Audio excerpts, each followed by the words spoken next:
Mendoj që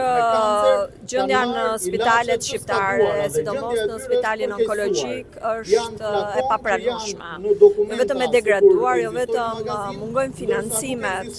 dhe kjo e dëshmuar tashmë jo vetëm në historitë e çdo qytetari që e ka dëshmuar këtë, por edhe në raportin e fundit të kontrollit lartë të shtetit, i cili denoncon në fakt atë që kemi thënë me zë të fortë, mungesën e ilaçeve, medikamente që nuk janë futur fare në territorin shqiptar, vjedhje galopante, abuzimet e tyre dhe për një smundje shumë të rëndë, se nuk po flasim mungoj një karrige apo mungoj një laps, po flasim që mungojnë medikamente të një smundje kanceri, pra të një smundje shumë të rëndë, mungojnë poltronat, siç u tha dhe në protest, pra janë vetëm 19 poltrona dhe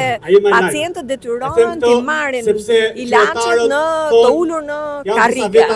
Kjo është e papranueshme dhe shumë e rëndë. Dhe kjo nuk është thjesht një protestë e rrallë, kjo është një protestë e gjithëve